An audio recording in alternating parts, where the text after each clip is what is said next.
and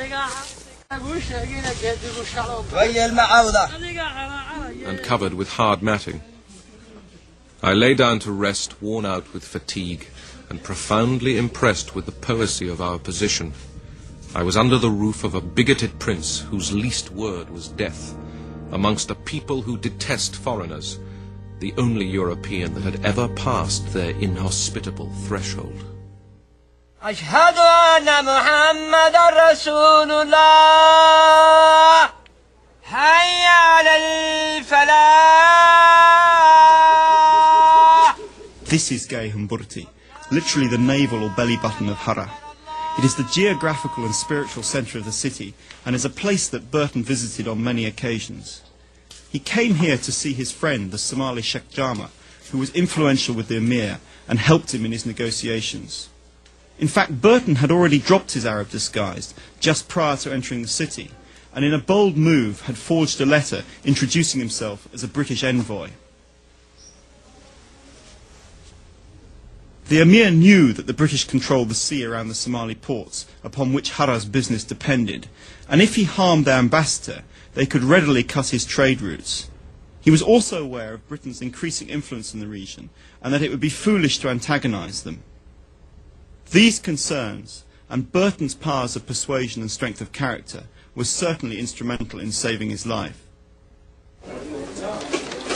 But whilst the Emir pondered his fate, Burton was allowed to roam the city.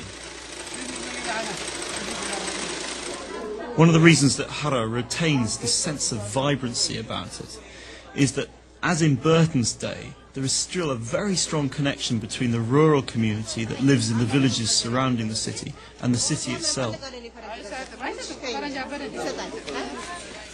Every day the peasants come with their produce to sell to the townspeople, and it's that ebb and flow of people coming in the morning and returning to the villages in the evening which gives the city this sense of movement, this sense of breathing.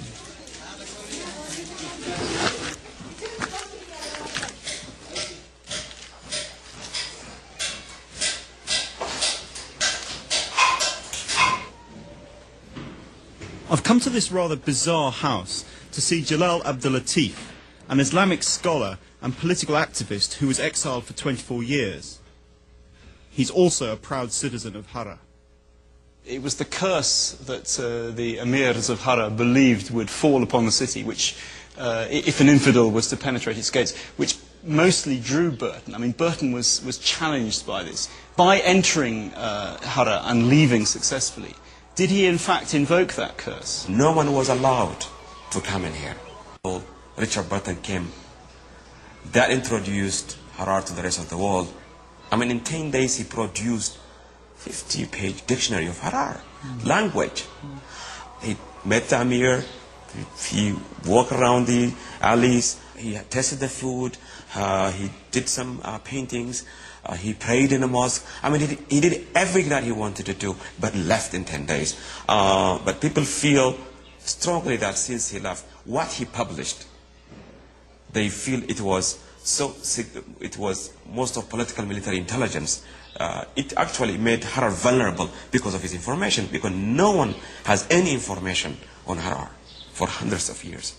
So you mean that Burton in effect was a spy, inadvertently, for the Egyptians? What he wrote, probably the Egyptians, the Turks used to come to defeat Hara, or to occupy Hara, definitely. I mean, you can see that linkage. The city may contain 30 horses. They are miserable ponies. Cannon of small caliber is supposed to be concealed in the palace, but none probably knows their use. The approaches to the city are difficult and dangerous, but it is commanded from the north and the west, and the walls would crumble at the touch of a 6-pounder. 300 Arabs and 2 Galloper guns would take Hara in an hour. A decade later, Hara fell to the Egyptians. The Emir's curse had come true. Burton wrote extensively about Hara, as he did all aspects of his journey. But at times he was fairly derogatory about the Hara people. He was not really generous, and at some time he was very dismissive. I think, this is my own interpretation, I feel he must have mixed feelings after he came and looked at. This is a place that the whole world's explorers jewel to find, and he did it. Suddenly, it's so small compared to probably what he knew. And so, maybe it failed his expectation. The city is a paradise inhabited by asses. Certainly the exterior of the people is highly unprepossessing.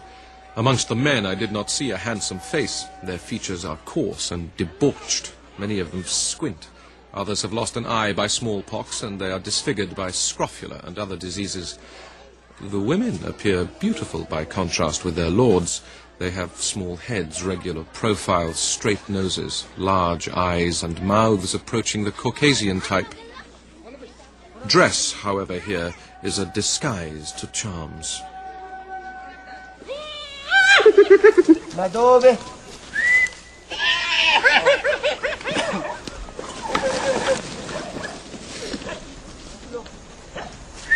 No one's quite sure how this bizarre spectacle began, but every evening, just outside the city walls, a man comes to feed scraps to the hyenas. I've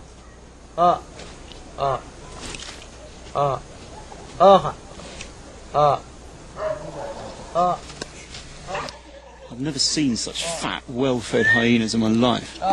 It's a great turnaround from Birken's time, when he described with approval how the citizens of Hara enticed hyenas into the confines of the walls so that they might spear them to death. And I have to say I'm more in favour of the practice then than now, especially as hyenas took one of my best camels not so long ago. However, this is not the only thing about Hara which has changed. For the first time in ages, Hara people are back in charge of their city, and it's enjoying a revival of its cultural identity, its religious identity, and also its commercialism. Again, Hara people are looking to commerce as the centre of its wealth and the centre of its prosperity. And so in many ways, everything has turned full circle.